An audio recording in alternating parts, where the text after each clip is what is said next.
already at 5 after, so in the interest of time, we'll just go ahead and get started. So before I dive in, let's just open up in a word of prayer, and then we'll move on from there. Father in heaven, we thank you again for the time that you've given us this morning. Thank you for the freedom to gather together in this way in this country, to be able to come together to worship you, to remember you, to adore you, and to do that unencumbered. We thank you for that opportunity and for that freedom, and we just are grateful for this class and being able to see you in histories. You know, Lord, sometimes we take for granted that you are the author and architect of it all, and you are involved in everything. And so to have the opportunity to spend time over these the last 8 weeks, actually coming to the end of the 10-week course that we have here, of looking at the history of our country through the lens of your influence and through the influence of Christianity on its founding, has just been an amazing journey. We just ask that you bless our time together as we continue to dig into this week, and that you'd allow us to hear what you have to say, and that use this as information to help grow our walks with you, and just as importantly, to be able to reach out and share the gospel with those that need to hear it. We pray this in Jesus' name. Amen. All right, so believe it or not, we are getting to the end. We are here in week 9 of this class, and what I mentioned last week was, rather than doing a survey over all of the founding fathers, which I think over the last 8 weeks, I think we've hit on most of the founding fathers for the most part, and just the way that we've been talking about them, their influence, their speeches, the things that they've said. I wanted to zero in on 2 founding fathers in particular, because these 2 founding fathers are routinely cited and referenced as the reason that the country is meant to be non-religious, that society is meant to be non-religious, and that the founding documents are meant to be non-religious. And those are primarily James Madison and Thomas Jefferson. And so I want to unpack those, because contrary to popular opinion, what we see put out there about Madison and Jefferson is actually completely erroneous when compared to the historical record. And a lot of the stuff that they've said and written have been taken out of the context in which they were said and written to justify a lot of what we see today in society about this idea that religion has no place in the public square. So when we dig into this, right, again, source material is the book that we've been going through, written by the Bartons, The American Story. This is part 1. It's available on their website. We may have a couple of copies here. I know the church had bought a few, and because of this class, I think people have been going and buying some, which is great. But I don't know how many are left, but there may be 1 or 2 left. But as always, you can get it directly from the website. So I actually left this slide in here. Wasn't my intention. It was notes to myself. All right, here we go. So breaking down the delegates, right? So what I want to talk about here, right, is when you think about the Constitutional Convention, 55 delegates attended the Constitutional Convention in 1787, most of whom were professing Christians, right?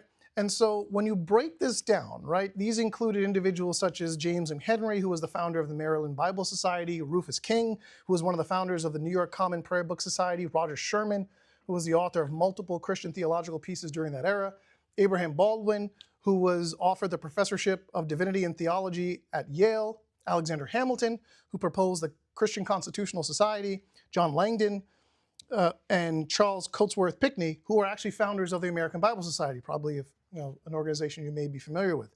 2 of the founders actually started that. Now, if we look at the 55 delegates and we look at it through the lens of the denominations that they represented at the convention, you actually get to this number where 95% of the delegates, so 52 out of the 55, and depending on who you talk to or the numbers that you get, and this is where AI is funny, right? Because if you try and look this up in AI is going to include Franklin as a deist and not count him amongst the denominational count. But we've already gone through this and understand that Franklin was not a deist. Franklin was clearly a professing Christian. He may not have claimed a denomination per se, and we know that because of his writings of how he didn't want to disenfranchise other denominations by him choosing one, and then therefore those other denominations thinking that he wasn't on their side. He was still a professing Christian. So if we include him in the count, you get to 52. That's 95%, right? 95% of the folks that were Christians, right? And if you look at the breakdown, it's kind of interesting. I didn't jot the breakdown, the denominations out. But the majority of the folks, the delegates, were Episcopalians, which I thought was kind of interesting. 27, I believe, of the 55 were Episcopalian. Then you had Lutheran, Reformed, and Congregationalist, and Baptist, and whatnot. So, but still, All professing Christians, 95%. So this idea that the delegates who were at the Constitutional Convention had no intention of creating documents that were going to have the influence of Christianity, of the, because of the denominations that they were from, again, couldn't be further from the truth. 52 out of 55. The 3 that weren't, they still had very interesting things to say. We don't have time to unpack that now, but one of the reasons that you get this idea that the convention was this irreligious activity, that it wasn't meant to be religious, is that a lot of the founders took notes during the Constitutional Convention, right? The one who took the most copious notes was James Madison. James Madison just loved writing things down. He wrote everything down. And so because he was writing all these things down, other founders actually were like, hey, since you're already taking all these notes, we're going to give you the stuff that we've been writing down so you have them for your notes. Ben Franklin, Alexander Hamilton, among others, would give him their speeches to say, hey, include my speeches in your notes from the stuff that we've done here in the convention. So a lot of what we understand about what transpired at the Constitutional Convention is because of the notes that Madison wrote. Now, if you run that thread forward, if you say that Madison was this irreligious person who wanted no idea of religious expression in the public square, then obviously you're going to read into his notes that was his intention. But again, that's not true. If you look at his notes, right, this idea that Madison was somehow the brainchild behind the Constitution, you hear that said. You will look up, you can look up Madison, just Google him or any search engine, and it will routinely come back that Madison is considered the father of the Constitution. That's a modern thing. That is not a true statement. Madison himself would say that he was not the architect of the Constitution. He would say this was the brainchild of many different influencers that were involved in this, right? And so when you think about the different groups that were there, right? You had folks that spoke a lot, and you had folks that didn't speak much. Right? And a lot of this is captured in Madison's notes, right? But what was interesting in Madison's notes were the different plans that were being offered for the Constitution. There were different plans or different structures that were being offered. Now, Madison would offer one of his own, what's called the Virginia Plan, but you'd also have others. You'd have Alexander Hamilton offering what would be called the New York Plan. You would have William Patterson offering what would be called the New Jersey Plan. And then you would have another plan that would be offered that would be called the Connecticut Compromise. And interestingly enough, the Connecticut Compromise is actually where we're going to see a lot of the elements in the modern day Constitution. And so when we think about this, I want you to I couldn't put it all on multiple slides because I thought that might be confusing. So we'll see how well this table translates on the screen. But what I tried to do is take some of the core elements of what we understand about the Constitution today, the different plans and how they approached these particular elements, and then ultimately, what do we have in the Constitution today, right? So if we look at this table, right? So if we think about the legislative structure that was being proposed versus the legislative structure that we have in the Constitution today. So there's an SAT word up there, bicameral, but anyone, just real quick, anyone doesn't know what bicameral means? Okay, so bicameral means just 2 equal houses of government, right? That's what bicameral means, 2, as opposed to unicameral, which is what was under what Patterson was offering as part of the New Jersey Plan, right? So if you look at this, right, if you look at just look at the Virginia Plan, okay, that's Madison. That's Madison and others from the delegates of Virginia who are offering this plan. If you look at their plan, and then you think about the Constitution today, how much of what's in their plan is actually in the Constitution? I'll show you where the overlaps are, but keep that in mind as you're thinking about it, right? So you think about this. So Virginia was saying bicameral legislature, meaning 2 equal houses. The representation would be based on either population or wealth, right? Kind of interesting. You have a single executive that would be chosen by the legislature when it came to the executive branch. When it came to the judiciary, they would be considered a national federal judiciary with lifetime appointments. That sounds familiar. Power distribution would be a strong central government with veto power over state laws. State sovereignty would be limited. And then the election of the executive in the Virginia Plan wouldn't be by the people, but it would be by the legislature. Right? And then you kind of move your way down, right? You look at the New Jersey Plan.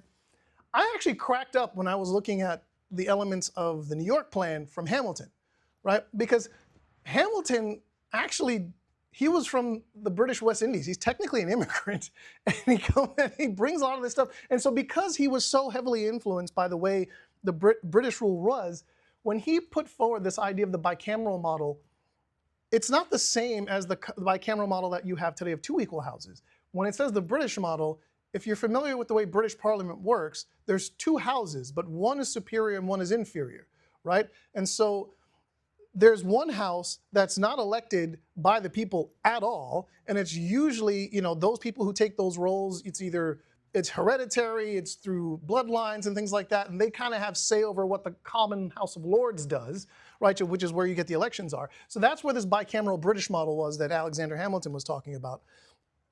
And Hamilton, his plan really had little love for the states and the idea that the states had any say. Right? His idea was, okay, we've done the state thing. Now we're going to have a national government, and the states are essentially going to be vassals to the government, and they're not going to have their own say in anything. The government's going to kind of dictate this, and the states really aren't going to retain many rights. And he also thought that whoever the executive would end up being would be a lifetime appointment. Imagine for a moment that you had a president, and they never left the office. Right? They never left the office. So this is the idea. And so, but if you look at all these things, right, and then we kind of think about this in terms of the elements that actually end up in the U.S. Constitution today, you see a lot more from the Connecticut Compromise than you do from Madison's plan from Virginia. You see very little from the New Jersey plan and only a little bit from the New York plan, right? But the idea that you have equal representation in the House and the Senate, 2 equal houses, that you have a balance in the power distribution between the federal government and the state governments. State sovereignty is also balanced, where states cannot do things that, if you think about the Constitution, you have the supremacy clause, which means that if the federal government passes something, the states can't pass something that usurps the authority that the federal government is able to pass. So they can't do a law that conflicts with the federal government. And then the Electoral College came out of the Connecticut Compromise, which is arguably one of the greatest inventions in modern government that we've ever seen, right? Because the idea of the Electoral College was, if you had states, if you think about it at the time, the 13 states that made up the United States, you only needed 4 of them to win the presidency if you went with the popular vote model. What the Connecticut Compromise said, that's not fair, because this idea that we're supposed to be represented for all people, then we need to have equal appropriation, and the only way to do that is by having electors that are represented across the states that then are able to cast a vote for the presidency. And so the wisdom from that time was very, very amazing, right? So again, this idea that somehow the Constitution as we understand it today came out fully formed from Madison's head isn't borne out by the facts. It's not borne out by his own plan. It's not even borne out by his notes, right? And not only that, when you think about the actual writing of the Constitution. So, the Constitutional Convention, they're spending all this time talking about the different principles that were going to make their way into the final document that would make up the Constitution, right? And so when you think about that, the idea is you get to this Connecticut Compromise and you figure out what these are, right? And so if we think about the judicial branch, for example, you have the Supreme Court, right? Lifetime appointments, federal judiciary, right? When you think about the power distribution, we have the federal supremacy clause per Article 6, we have enumerated powers per Article 1, and then we have the 10th Amendment from the Bill of Rights. And remember from last week, what was the 10th Amendment? Y'all remember? Anything not given to the federal government is retained by the states in terms of power, right? In terms of rights, that's the 10th Amendment. Now, if we think about the idea of the balance of government, right? We see that it's balanced. But if you think about the way the president is elected, again, Electoral College, right? And during the convention, Madison would offer 71 different proposals that would have potentially gone to into the Constitution. And only 41 of them ended up getting approved in some way, shape, or fashion. But again, when it came down to the actual wording of now, okay, we've agreed on the principles of what are going to go into the Constitution, the delegation didn't vote for Madison to write it. They actually voted for another delegate, Governor Morris, to actually write the wording in the Constitution based on this. So again, if Madison was the father of the Constitution, why wouldn't he have been chosen to take the pen and put to paper what had already been agreed upon? No, Madison himself would say that that's not the case. The reason that people push this idea of Madison being the father of the Constitution is because, and the idea of the fact that the Constitution is a godless document or an irreligious document absent the influence of Christianity, is it because of a document called, or it's not really a document, it's really a set of letters called the Detached Memoranda. And these were letters that Madison wrote. These are private letters that Madison wrote. He never published them. They were private letters that he wrote. They were writings from 1820, but they would only be published in 1946. And when they were published in 1946, you can imagine what happened next, because really the Detached Memoranda spoke on a number of subjects, but the issues that secularists would zero in on when this is written in 1946 would be two sections in the Detached Memoranda that spoke about Madison's perspective that presidents shouldn't issue calls for prayer or other related proclamations, and that Congress shouldn't have chaplains.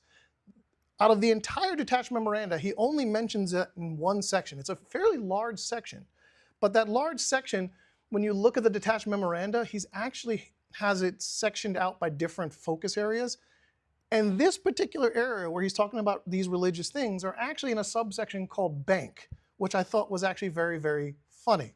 Because the context around why he's writing about these ideas and using examples of presidential proclamations for times of prayer or other things, or Congress having chaplains, is because he was concerned about what he was calling the ecclesiastical engorgement that was happening at his time. Meaning, if you thought about churches that were pulling together property and land and wealth and things of that nature and amassing these things, Madison felt that that was actually not a good thing. And the more that these organizations or these denominations did that, it would actually lead to bad results. He's not entirely wrong on that score when you think about that in the modern day, but that's the context in which he's writing this. And so when he's talking about this idea that this is a problem, Madison was talking about this from the perspective that, because as president, he would actually issue 4 proclamations during his presidency from 1812 to 1815,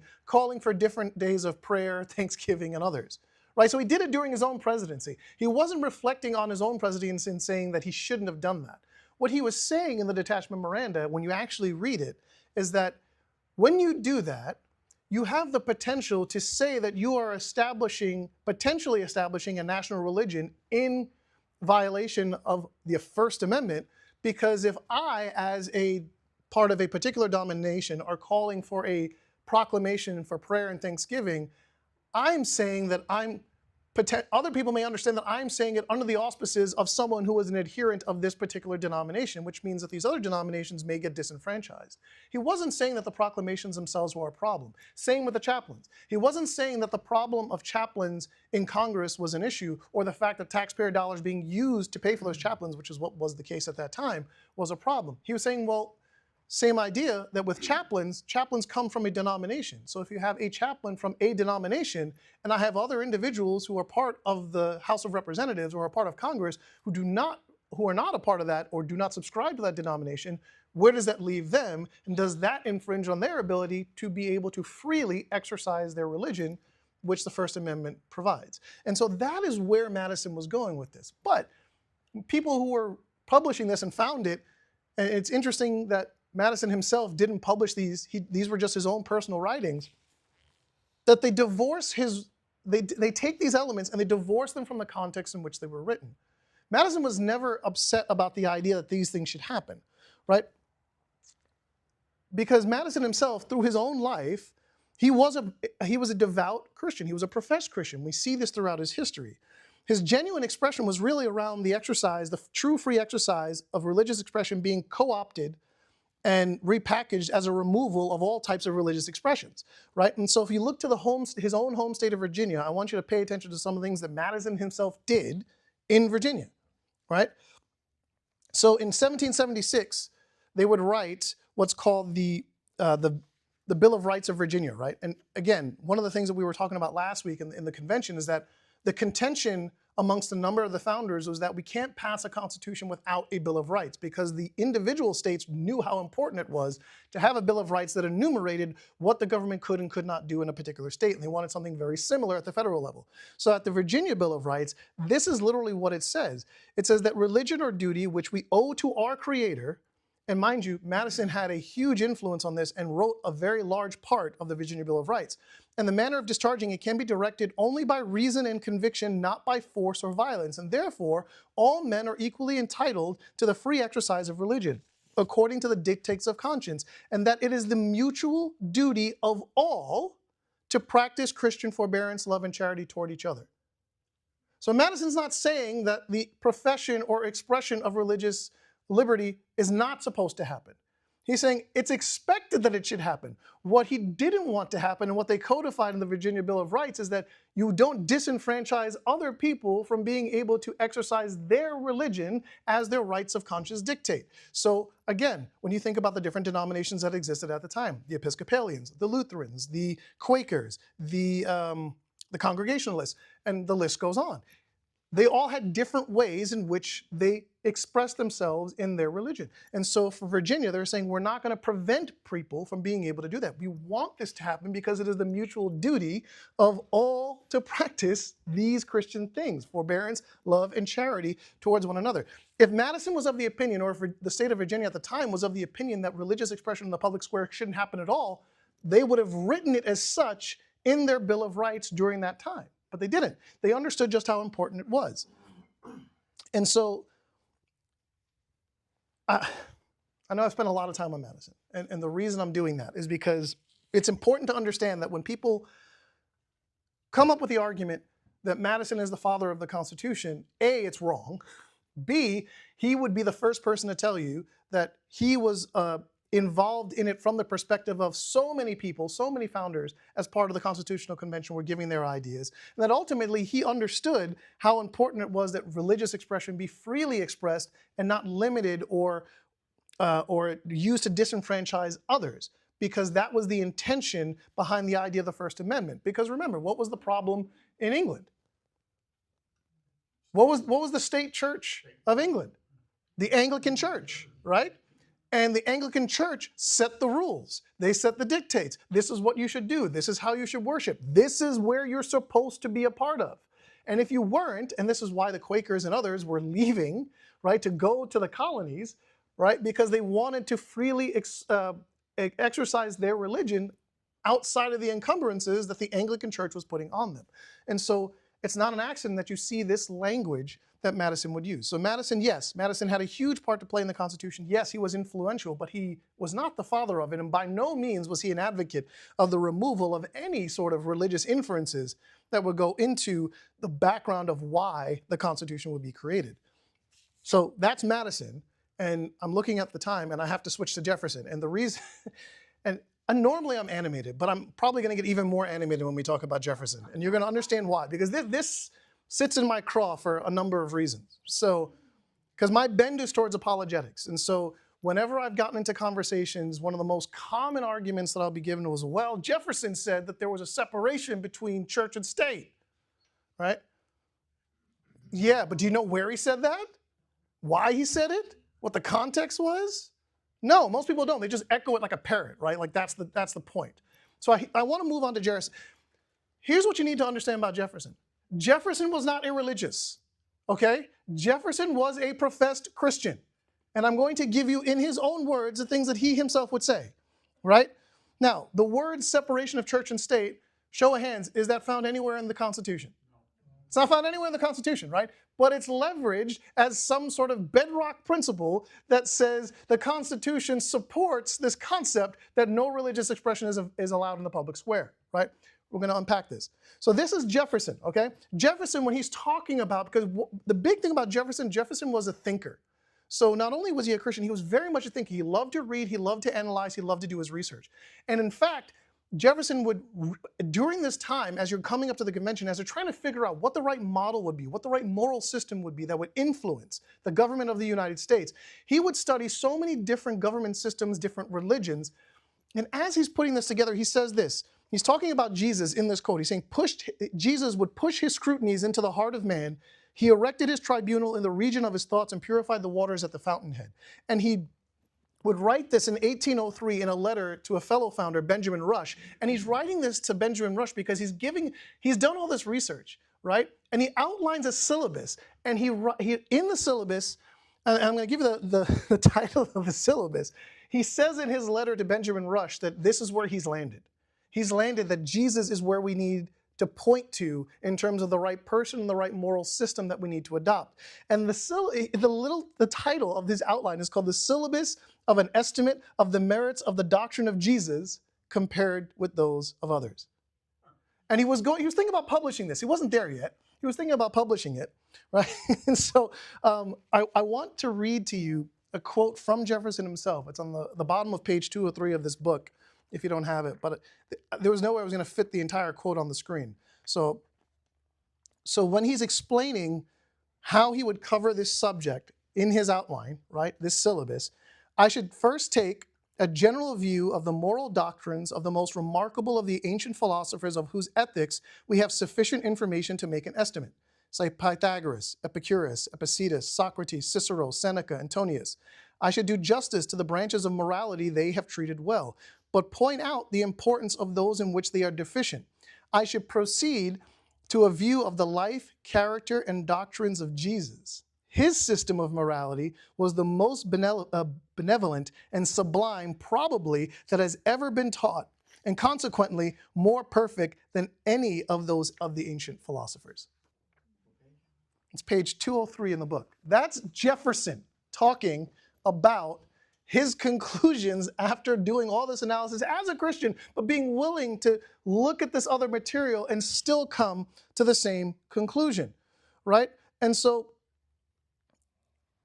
he would eventually publish his work on this, right? And you're going to get a kick out of this.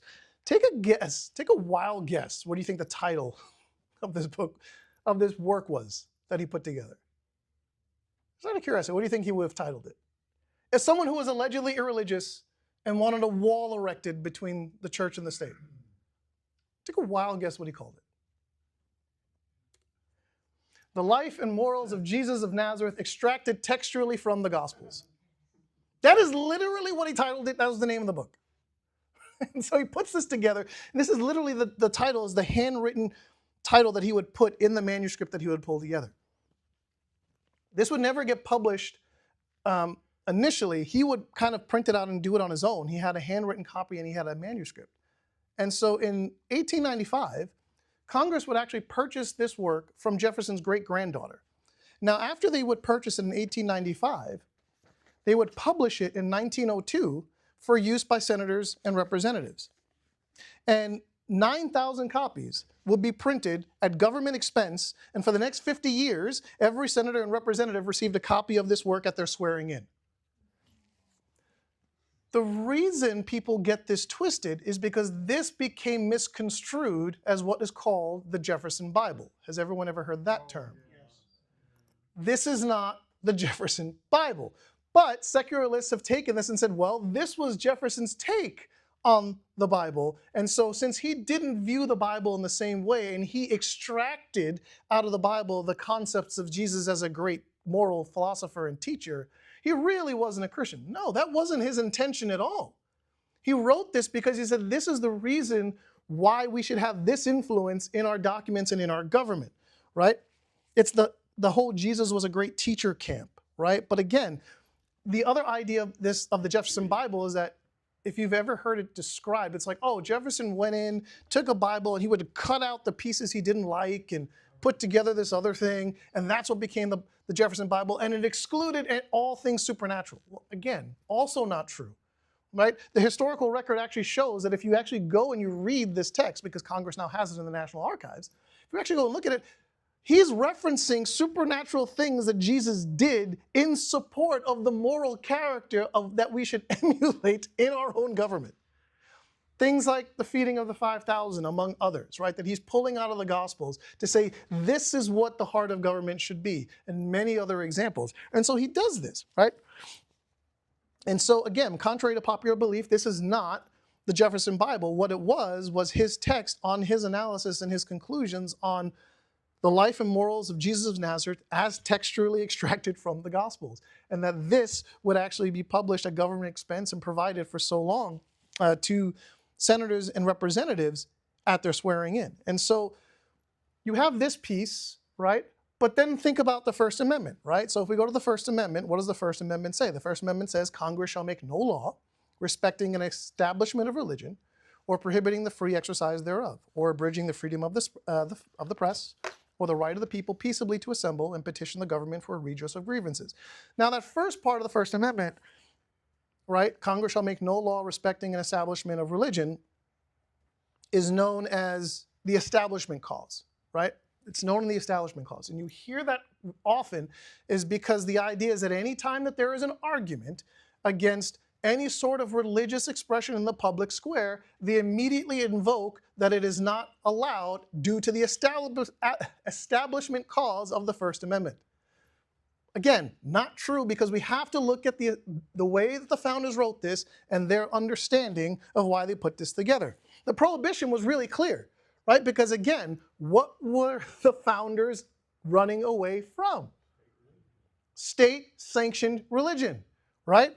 They were trying to make sure that it was impossible for this new government, this new country that is now being put together, that they wouldn't have to worry about a state-sanctioned religion in the same way that they worried about in England, right?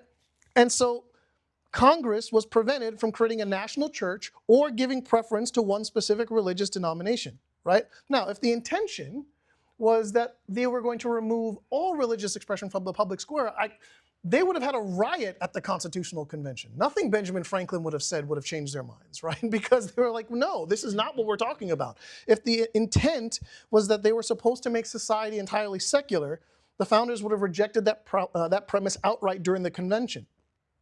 And then the thing is, when you look at what Jefferson did in his own life as a statesman, then as president, and then post-presidency, again, it doesn't support the idea that Jefferson was this irreligious person who said that religion had no place in the public square. It's actually the other way around, right? So in 1774, he would introduce a resolution for a statewide day of fasting and prayer in the state of Virginia, right? In 1779, as governor of Virginia, he would issue a proclamation for a statewide day of prayer and thanksgiving. And then he would become vice president under the presidency of John Adams, and in 1800, they would actually approve a plan for Christian church services every Sunday held at the Capitol. Now here's a funny thing, right? It should be noted that on that third bullet there, that these services would occur in the hall of the House of Representatives, and that 3 months later, when Jefferson would become president, he would continue his faithful attendance at these Sunday services at the hall of the House of Representatives, right? And so when we think about Jefferson, and then you get to this idea of this concept of the separation of church and state, given his public religious activities, how do you end up with this particular policy, right? That's the natural question that what you have to ask. Well, prior to becoming president, so prior to going to federal office, he had a long record of fighting for religious liberty. In fact, he would actually help craft and pass what was called the Virginia Statute for Religious Liberty, which would help to remove the Anglican Church from Virginia. Because in Virginia, the Anglican Church was actually the state-sanctioned church in Virginia at the time. And because of their power as the state-sanctioned church, guess what they were doing to other denominations? They were going after other denominations, and they were using the rule of law to punish and persecute these other denominations. And so this would include the Baptists, who were a minority in every state with the exception of Rhode Island at the time, which I thought was actually a funny tidbit, that the Baptists would have been a majority in Rhode Island of all places. But it's interesting because this is what they were doing. So Jefferson's like, no, this is ridiculous. And so he would actually help write this statute. And the goal of the statute would be to remove the Anglican Church from the state and secure equal legal standing for all denominations as well as full religious freedom. He would offer this in 1777, and it would pass in the Virginia State Legislature in 1785. Now, once Jefferson became president in 1801, he would receive letters from Baptists all across the United States at that time, congratulating him, praising him for ascending to the presidency, because they already knew his record on defending religious liberty, especially from his work that he did in the state of Virginia. And so this is where we get to this famous phrase being introduced into the modern vernacular. So how did we get there? So one of the letters comes from Danbury, Connecticut. and it comes from the Danbury Baptist Convention in the state of Connecticut. The reason that they're writing is because the Baptists in Danbury were a minority in the state, where the majority, what was called the Congregationalist denomination. I don't even know if they're still around, honestly. Maybe they got co-opted by another, I don't know. But so Connecticut was Congregationalist. The Baptists were a minority in that state.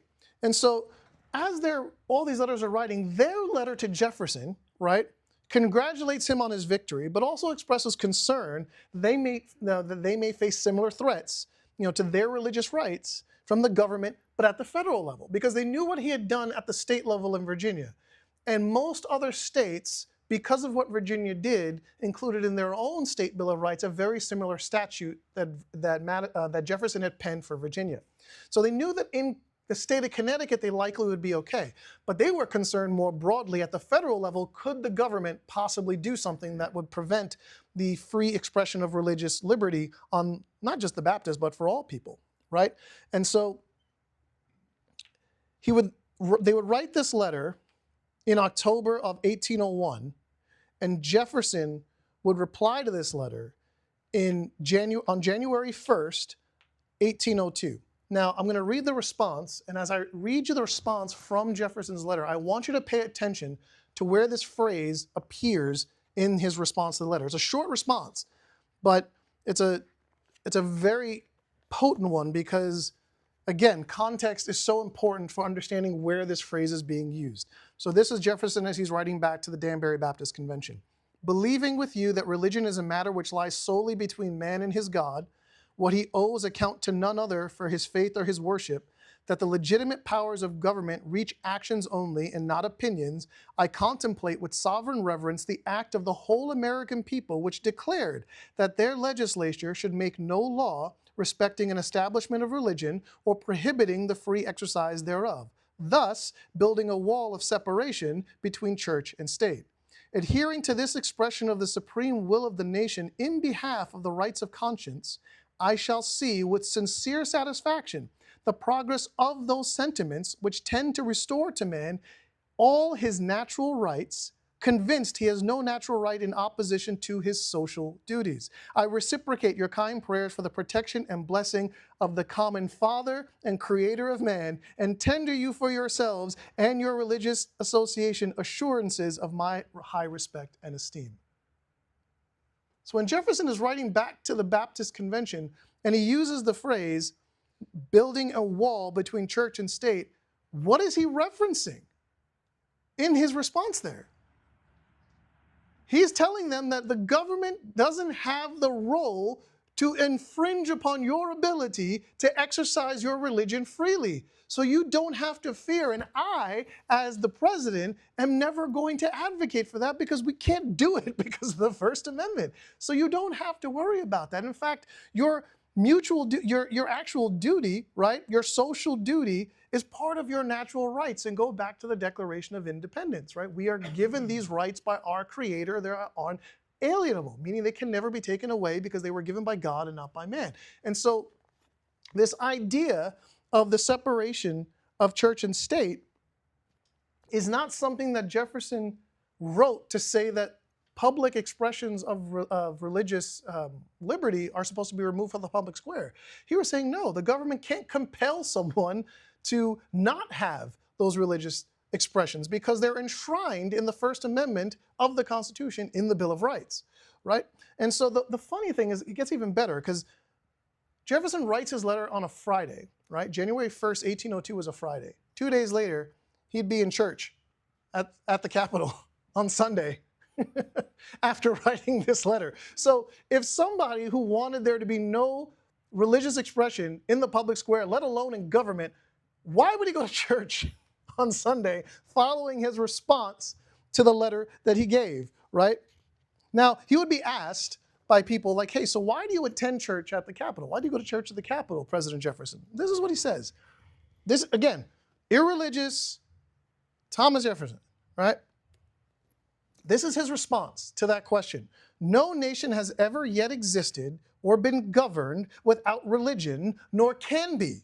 The Christian religion is the best religion. that has been given to man, and get this, and I, as chief magistrate of this nation, am bound to give it the sanction of my example. President Thomas Jefferson, infamous separation of church and state policymaker, allegedly, saying that as chief magistrate of the United States, he is bound to give it the sanction of his example. He wasn't saying that he was going to church just because he needed to show that this was important. He went to church because it was important to him, and because it was important to him and his understanding of the Christian religion and how important it was to the country, he, as the president, as the chief magistrate, he felt it a responsibility to show by his action that he was doing this, right? Fascinating stuff when you think about the idea that Jefferson was somehow this irreligious person that wanted to remove any concept of religious expression from the public square in its entirety, right? But again, when you think about his presidency, and my points are out of order, so forgive me, but he would start Sunday services. So he already had Sunday services that were established during the presidency of John Adams, right, in the Hall of Representatives. He would extend that to the War Department and the Treasury Department. Okay, show of hands. Where do these departments exist? In government. They're being held in government buildings. They're having Sunday services in government buildings at taxpayer expense that Jefferson as president will put into place, right? Now, interestingly enough, he would be a key contributor to the education plan for public schools in Washington, D.C. But he would select as the primary reading text for these students in this education plan, he would choose the Bible as the primary reading text for the education plan, right? Not only that, he didn't see this idea of religious services being held in government buildings being as unconstitutional. He promoted them, encouraged their use. He also wasn't opposed to using his role for the furtherance of the gospel. In 1803, Jefferson would sign a federal act to spread the gospel among the Delaware Indian tribe and approved a treaty with the Casaquia tribe to provide them with Christian ministry and teaching. This is Jefferson doing this in the role of the chief executive of the nation, the chief magistrate, the president of the United States, right? So now post-presidency, Jefferson would start the University of Virginia. Now, the University of Virginia wasn't started as a seminary. It was considered a secular teaching institution, but he would set apart space in the rotunda at the University of Virginia for chapel services and encourage the teaching of religion as part of the education that students received. In his own local hometown, he praised the use of the local courthouse for religious services. And he would write about this. So again, this whole mess about, creating a wall, creating separation of church and state, it's a fabrication based on the evidence. It's based on the letter that the Danbury Baptist would send to Thomas Jefferson that gets misconstrued in his reply back to them by him quoting the First Amendment and saying somehow that the First Amendment created this wall that separates the public expression of religious liberty because it separates church and state. No, the First Amendment was created to prevent the government from creating or conditioning the citizens to be either a part of a particular church or a particular denomination. And he wanted to make sure, just as the rest of the founders did, that that was not something the government could do and that they couldn't be compelled to do it. And so his quote of the First Amendment to the Danbury Baptist Convention was to reaffirm the fact that they would never have to worry about their exercise of religious liberty because it's enshrined in the Constitution in that they are able to do that in a public way that would never be abrogated by the U.S. government. And so when you think about the very public evidence of religious expression by Jefferson himself as a statesman, a president, and a university official, it is beyond question that this idea of a wall that separates church and state is a modern day conception that is not based on the facts. So the next time somebody tells you that the First Amendment creates separation of church and state, I hope you can now say with conviction that that is completely erroneous. And here's why. Let me tell you how you've got this wrong, right? I'm not saying that that's the way you should go into the conversation. That's not the intent. But the fact that you're armed with the information to be able to say, hey, do you happen to know where that's from? And be able to give them that context makes a huge difference. Because again, most people are just repeating things that they think are facts, absent the context of what's actually behind the saying. So I want to end this because we're already at time, but I want to put a bow on this because I want to talk about a Supreme Court justice by the name of Joseph Story. I mentioned Joseph Story earlier in this class, but the reason I want to point him out is because he would have had a very unique perspective on the founders, because his dad was actually one of the Indians that was part of the Boston Tea Party, one of the Indians that were at the Boston Tea Party, Indians, right? So he knew about what the founders were doing, and he was one of the youngest justices that was on the Supreme Court, right? He was appointed to the Supreme Court at the age of 34, and he would be appointed to the court by James Madison, right? And so he was, not only that, he was also called the foremost of American legal writers, right? And so what he would end up doing is that in 1833, he would found Harvard's law school. The Harvard School of Law will be founded by Justice Joseph Story in 1833. And he would pen an authoritative legal commentary on the US Constitution, a work still used today by judges, scholars, and government officials. Now, before I read you a quote from him, I want you to just see the breadth of the work that Justice Story did. He authored 286 opinions over a 34-year period, 94% of which is unprecedented, were the majority position of the court, right? Where typically when you see a Supreme Court opinion given, you have concurrences and then you have dissensions, right? But to have a 94% rate where the majority position of the court was the opinion that Story gave is unprecedented. He's considered the father of American jurisprudence. And he, like I said, he had founded Harvard Law School in 1833. But I want to read you two quotes that he would write in his context on the US Constitution and the influence of Christianity on that document. I'm going to read you two quotes. One is going to be talking about the idea that if the intention was that there was supposed to be no religious expression in the public square, the absurdity of that notion, and then his continued exhortation on really what that intent was. So this is how he starts when talking about this idea of nothing being in the public square.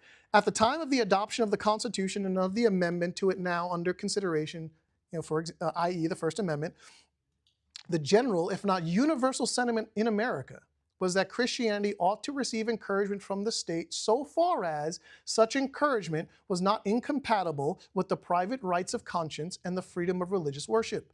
An attempt to level all religions and to make it a matter of state policy to hold all in utter indifference would have created universal disapprobation, which means disapproval, if not universal indignation. So he would continue by saying the promulgation or promotion of the great doctrines of religion, the being and attributes and providence of the one Almighty God, the responsibility to him for all our actions, founded upon moral accountability, a future state of rewards and punishments, the cultivation of all the personal, social, and benevolent virtues, these never can be a matter of indifference in any well-ordered community. It is, indeed, difficult to conceive how any civilized society can well exist without them. And this is Joseph Story, Supreme Court Justice, writing on the importance of the amendment, the First Amendment, and more broadly the Constitution, and the fact that the influence and tenets of Christianity are bedrock principles to these documents. And that when you think about the founders and we think about Madison and Jefferson and the particular spaces that they are given today, the truth of the matter is it is inescapable that Christianity was part and parcel of the creation, not only of the founding documents. It was a primary thought in the minds of the founders. It was a primary driver in the Declaration of Independence, and it should not be viewed as this license to remove it from the public square. And so what we've done in modern day society is we've allowed this mischaracterization of a contextual document that has been divorced from its context to set policy that says there is no room for religious expression in the public square, and that there is this idea that society is entirely secular, and that the idea of the spiritual is only separated to a private expression of it in its own places on a Sunday morning amongst churches. That's not true, right? The idea is that society is meant to be influenced by Christianity, and that we have an opportunity to do that. And so the takeaway that I want for us today, and as we looked at these two particular founders, is that it is not remotely true that the founders, especially Madison or Jefferson, were irreligious or wanted the removal of religious expression from the public square. On the contrary, what their argument is that religious expression needs to be tempered so that those who have a an understanding of their religion, can express that and in a public way without being encumbered by the government, and that they never have to worry about having a conversation or having a discussion or practicing their religion in a public way and worry about the government coming in to stop them from doing it. And so hopefully the takeaway from today is you understand that you now have that information and that context to be able to have more interesting conversations with folks who may be parroting similar points, but now you're armed with the context to help them in the right direction, and ultimately, if they don't know the gospel, have an opportunity to share the gospel with them. So let's close here because we're already 5 minutes over. Father in heaven, thank you again for this time to go through this. It's always amazing when we actually look at what the record tells us as opposed to just accepting as truth what we hear being said. We thank you that you are still God, you are still sovereign, you are still in control, that there is nothing that happens without your notice, and that while we may get discouraged and wonder what's happening in our own society, we trust that, Lord, you are still in control, and that nothing changes without your expectation, and that things that do happen are happening according to your will. And so we would just pray, Lord, that the opportunities that we do get in the time that you have given us, that we would use them and redeem the time for your glory, and that we would use these opportunities to share the gospel and to be influential in a way that may be a little different than it was yesterday. So that way, with this information, we could hopefully have more interesting conversations and have better connecting points with individuals so that we can have that opportunity to share the gospel of your Son with them. We love you and we thank you, and we pray this in Jesus' name. Amen.